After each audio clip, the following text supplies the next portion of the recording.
what's up? It's Tachi and welcome to or back to my tiny room. This is actually like the first time I'm filming a sit down type of talking video in my tiny room because I can never really figure out where to put my camera because there's like not really anywhere to put my camera or like set up lighting, but like I got this ring light, we're kind of vibing, like it's a thing. That's my story. Anyways, I hope you guys are all doing well and staying safe in this time, in this crisis, in this pandemic that we are all going through. I hope you're washing your hands, staying home, social distancing, and really taking care of yourself, your physical health as well as your mental health. It's really scary, but everything will be okay, and make sure to take it seriously, but don't panic. I kind of just felt the need to say that just with everything that's going on. Anyways, for today's video, I'm going to be doing a Q&A for us girls. This is something I wanted to talk about for a while, just do a little like sit down, chit chat with you guys, answer some questions. I asked you guys to ask me questions about guys, relationships, women's healthcare, birth control, anything having to do with being a girl, being a woman, growing up. So anyways, without further ado, subscribe if you are new, click the little notification bell to be notified when I upload a new video, and let's get straight into it. So all the questions are coming from Instagram, so make sure to follow me there so you guys can be featured in the next video. Oh yeah, also wanted to mention that this video is in collaboration with Natural Cycles. So I'm going to be talking about birth control, what birth control I use, what I think about birth control a little bit later in the video, so let's do it. How do you cope when faced with incredibly stressful situations? You know, this question is very fitting for right now because I feel like we're all in a very stressful situation as a nation, as a planet. I think that the most important thing to realize and to remember is that nothing lasts forever. Good times, bad times, everything passes. So when you're in that very stressful, intense moment, to realize that it won't be forever. So it's important to take a step back, to breathe in that situation and realize, okay, this isn't going to be forever. I'm just going to have to work through whatever it is that I'm working through. And to stress over something that you know you have to do or that is something that's very pressing on your life in that moment, adding more stress to it doesn't actually help anything. It only creates extra calamity and extra stuff in your head. So try to be conscious of how you're reacting to situations because ultimately you are the one who chooses how you react. And when you become more conscious of how you react in certain situations, that's when you can really take a hold of your life and kind of take the reins and decide, you know what, this is how this is gonna go. This is a horrible situation, but I'm not gonna see it as that. I'm gonna see it as an opportunity and chance to grow. Next question is, are you waiting until marriage? Personally, no, I'm not waiting until marriage. I respect anyone who is, and I think that is an incredible thing to honor within yourself, especially if you do have that type of deep relationship with God. I personally am not religious. I would consider myself more spiritual. Short answer, no, I'm not. But if you are, that's okay too. And it's your life. You can do whatever you want. Oh yes, what kind of birth control do you use? Thank you for asking this question because it is very vital to today's sponsorship, which is Natural Cycles. I'm so excited to introduce you guys to Natural Cycles because I am in love. Personally, it has changed my life. So let's get into it. All right, stay with me for a second. Natural Cycles is an app. It is also the world's only app certified for use of contraception. It is also a great tool for fertility tracking as well as planning pregnancies. So how it works is you take your temperature every morning with the Natural Cycles very accurate thermometer. You then enter your temperature into the app, and Natural Cycle basically tells you if you're fertile or not fertile based on your unique cycle. So on a red day, you should use protection because that means you're incredibly fertile and you could get pregnant, and on a green day, you're not fertile. So basically, it's a subscription that helps you to track if you're fertile or not fertile and whether you can have unprotected sex or protected sex. I think a lot of people, myself included, are pretty uneducated when it comes to fertility, and a lot of people don't realize that there's actually a very small window of each month that you can actually get pregnant. So with the tool and the app, you can very much accurately track your cycle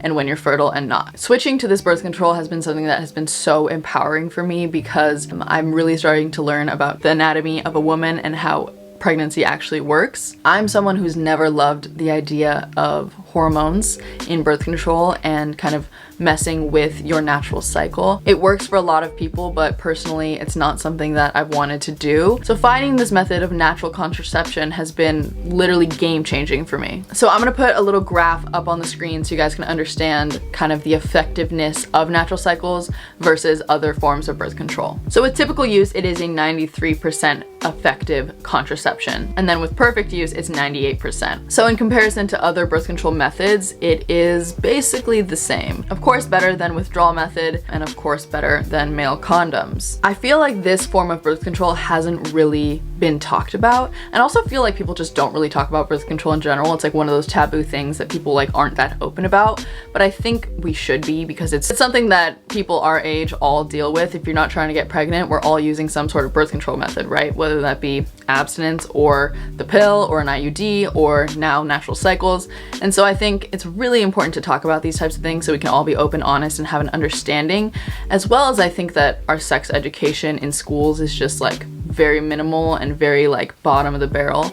So I think it's important to kind of start to educate yourself on these types of topics, and understanding that something like natural cycles can work just as well as a hormone birth control. And of course, all of this is my own opinion and my own situation, my own story, my own life, so I'm not telling you guys what to do and what not to do. And of course, birth control is a very personal thing. We all have different things that work for us, so I'm of course just sharing what works for me, and this is it. It is cleared by the FDA, and it is just perfect for anyone who is looking for a natural and healthy alternative. So it's subscription based, so you can pay either monthly or yearly to use the app. And of course, the very accurate thermometer that they provide if you do the yearly subscription is what is the tool in helping to track your fertility, and is really interesting because as you continue to use it more and fill out all the little details about how you're feeling that day and how your periods are, the app really gets to know you and your cycle, and also takes sperm survival into account. So they take into account every single factor of what's going on in your personal sexual life, help you to protect from having those little guys. Or they can also help you to plan pregnancies and help you to get pregnant and help you to know when you're fertile, so when you should have sex if you are trying to have a child. Works for both. And of course, it is very important for me to mention that natural cycles does not protect against STIs. So of course, it's very important to still use that sort of protection. A few more things. The app is FDA cleared and you have to be 18 years or older to use it. So of course, I got a little deal for you guys. Click through the link in my description and you'll get 20% off, as well as a free thermometer. There's tons and tons of information on their website, so make sure to go check it out. Do you ever have bad body image days, and how do you keep a positive mindset? Absolutely, of course I do. For those of you guys who don't know, I'm recovering from an ED, very open about it, and I'm very honest with you guys. And yes, of course I have very bad body image days. You know, I wake up sometimes and I think, why do I feel so horrible about my body today? Why do I not like the way that it looks? And I kind of start to spiral into these different thoughts and these different kind of triggers of my eating disorder. I have to stop for a second and think, I've made all this progress, I cannot be falling down that rabbit hole again. But it is very natural to feel shitty some days and good some other days. I think when you're focusing only on having a positive mindset around your body, it can be very difficult, because who fully is happy with their body 100%, like with the way that it looks? I feel like most people have something they would want to change. So I think a really important part of recovering and of beginning to love your body is to not focus on being so positive around your body, like, oh my god, I love my body, I love my body, I'm so beautiful, I'm so beautiful, but rather to be neutral about it. So to not hate it, but to not be like obsessed with it, and just think, you know what, this is my body, this is my meat suit, this is what allows me to do the things that I love, this is what allows me to function as a human being. So that's kind of how I keep a more positive mindset, is just to be more neutral about it and recognize, hey, this is my body, I'm gonna take care of it. Just because I don't like the way that it looks today doesn't mean that it's ugly, doesn't mean that it's not functioning as it's supposed to. So I'm just very grateful that I have this healthy body and that I'm here. Any advice for accepting weight gain in recovery? Oh, absolutely. Weight gain during recovery, if you're recovering from being underweight, is vital. And it is a sign that your body is healing. It is a sign that your body is coming back to its full force. Weight gain for me brought my happiness back. I remembered what it felt like to feel good. When my body kind of neutralized and started to function normally, as well as my intuitive kind of eating patterns coming back and my hunger cues coming back, I was so happy that I had gained the weight. And obviously that's not the situation for everyone. And of course, while I was gaining weight, I was like mortified. Looking back on it, I appreciate it so much, and I'm so grateful that I've been able to recover. And I look at weight gain as a sign of health and as a sign of freedom and as a sign of truly being free from the mental illness, just allowing myself to be. And you don't have to be incredibly positive around it. Once again, you can just be neutral. You can just be, this is my body and this is how it's choosing to recover, and I'm going to accept that. Breaking up with someone when you still love them. It's definitely a really hard thing to do if you've realized that you need space from this person, or that you need time on your own to grow, or you need to figure out who you are on your own. I think it's vital. That love can change and shift, and it doesn't have to be a romantic love anymore. You know, you guys can become friends or whatever you both need, to put yourself and how you feel first in that situation. And if you've decided like, yes, I need to take time for myself, I need to figure out kind of who I am or whatever it is, like outside of that relationship, then it's a good thing. You have to kind of cultivate that self-love before you can truly be in a 100% committed relationship. What do you think about menstrual cups? Guys, I know they're more sustainable, but personally, I just cannot with them. Like, it's just something that does not work for me personally at this moment in time. So I will continue to use tampons. That's just one of those things in my sustainability journey that I can't really give up. How to not lose yourself in a relationship. By the way, I love you. Love you too. This is something that I've thought about a lot, especially being in a relationship for so long. And I think it's just important to have your own things that you guys do separately, especially when you live together, but being able to have your own separate friends and do things on your own, but then being able to come together and be partners, but to differentiate who you are and to make sure that you are really taking time for yourself and not always consumed in the relationship. What is your opinion on the contraceptive pill and taking hormones while you're a teen? Personally, my own opinion is I think that there's so many hormones going on in our bodies as we're changing that I don't think it's the best thing in the world, but I think that it's necessary for a lot of people. So I'm not against it, of course. I think birth control is 100% necessary. I think a hormone-free birth control is better than a hormonal birth control, in my own personal opinion. What are the key aspects in maintaining a healthy long-distance relationship? Communication. Communication, 100%.